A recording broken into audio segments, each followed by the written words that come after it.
Even though Cain slew his brother Abel, hello, and the blood of his brother, the land cried out because the blood of his brother that was spilt upon it. And you have Jacob who went before Isaac, and Isaac said, but your voice sounds like Jacob's. Your voice sounds like Jacob, but your hands feel like Esau and you smell like Esau. Is it you, Esau? And he said, yes, it's me. When he knew it wasn't him, he was pretending to be his brother. So he got the birthright, he got the blessing and stuff. And then when Esau came, he said, don't you have anything left for me? And he said, well, you will serve. You will serve, you'll pick up the sword, you will serve your brother or something like that. Then I was remember, if you remember Jesus, when he's on top that big old mountainous area and Satan standing next to him, he didn't do anything to him. He said, if you just bow down and worship me, I'll give you all the kingdoms right here. If you just bow down and worship me. And you know, he didn't want to. Could it just possibly be that this is another storyline of the Cain and Abel, the Jacob and Esau, and now you have Jesus and the devil? There's two. And if you think of the Enlil and Enki, they are the sons of Anu, a god, a Sumerian god. You got that. And you have the two binary systems. They're like a planetary-like system. You have that also. But he wouldn't bow down. He said, man shall not live by bread alone, but by every word that proceedeth out of the mouth of God. And then the angels, you know, they came and they fed him and they took care of him and stuff. And then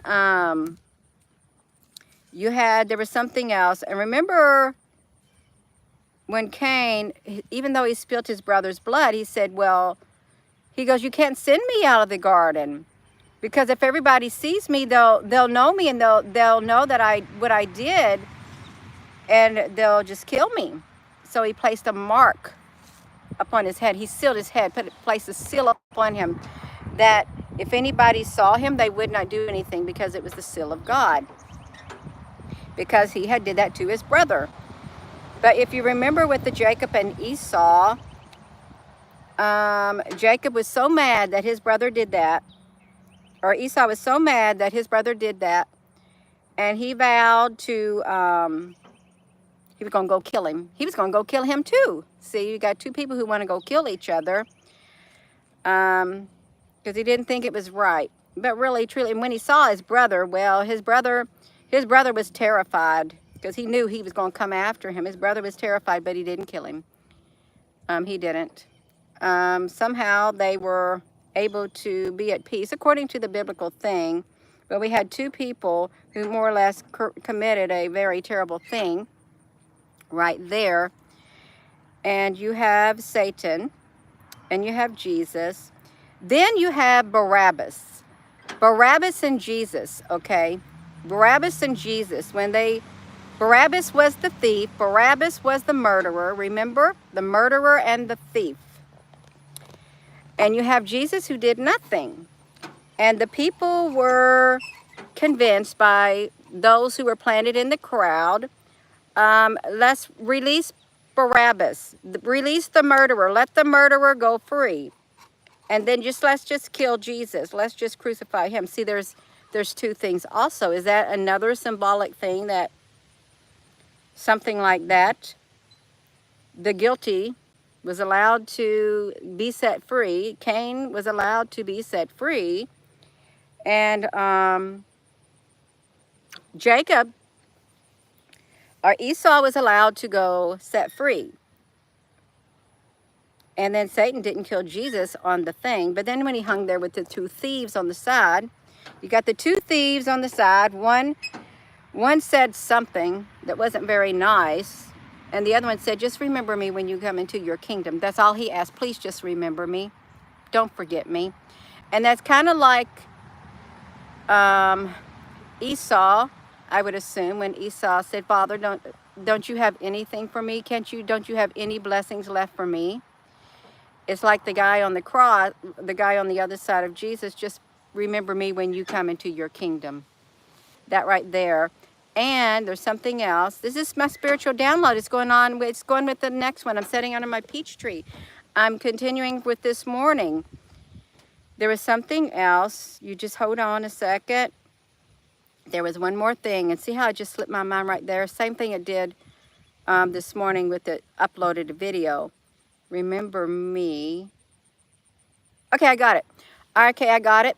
And remember how it says he's going to separate the sheep from the goats. Well, it was the goat skin that was placed on Jacob by Rebekah. The goat skin. Separate the goats from the sheep. And of course, the sheep could be the Lamb of God. It could be Jesus. It's like Jesus the Good or whatever. It's like two separate like bloodlines or something, you know, if you think of it like that. So I think there's a lot of similarities. The one, even like the Enlil and the Enki, the one liked the human race and the other one did not like the human race. The one didn't want God to wipe all the humans out. The one wanted to save them. And so he, Noah built an ark, built an ark. And the way the story goes, and he and his family was spared. That's all I have to say. That's it. These peaches, they're really nice. This tree has been here probably for around 5 years. You can see it's really nice. I ate one, and I think I ran over it, but it's okay. You all, we can do it. Can y'all hear me? You may not agree with what I have to say. That's quite all right. You might, but I believe that there is some ancient history that is literally woven. And then if you say, well, Adam and Eve weren't the first ones. There was a Lilith also, and someone else. But then if you think of the firstborn of creation, Jesus was the second Adam. Let me tell you what's happening to my screen. My screen is getting so dark. It's getting very dark for me right here. Yeah. I am going to go. That's all I got to say. That's it. I'm not going to add any more to it. I'm going to go mow some more grass is what I'm going to do. So please hit that subscribe button. Give this video a thumbs up. And listen to the video from this morning. And then I did a short recap of an uploaded video from this morning. It's just a video. It's less than 3 minutes. So with that being said, hello, wherever you are in any part of the world. Hello. From my heart to yours, love you. Have a wonderful rest of your afternoon. You see here's my view. It looks really pretty right here under the peach tree. These are white flesh peaches. They taste so good. I like them when they're firm. They're massive. They don't have no bugs in them or nothing. So I'm done doing all the grass, if you can see it. And I thought, I can do it. I can do all things through Christ who strengthens me.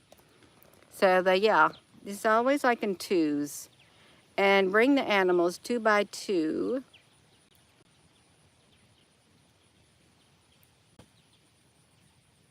You got twin flames. You got twin flames. You got the yin and the yangs. You got the light and the dark. You got it all. You got the opposites attract. You do. The good and the bad, the positive and the negative. Perhaps they all complement each other in some type of a way. I'm going to go because I cannot even see any of the comments, you all. Hello, wherever you are in any part of the world. Hello, from my heart to yours. Love you. Have a wonderful rest of your afternoon. And it's nice. It's nice and peaceful. And this is the first year this has gotten peaches that have literally stayed on the tree. And I like them. They taste really good. Love you.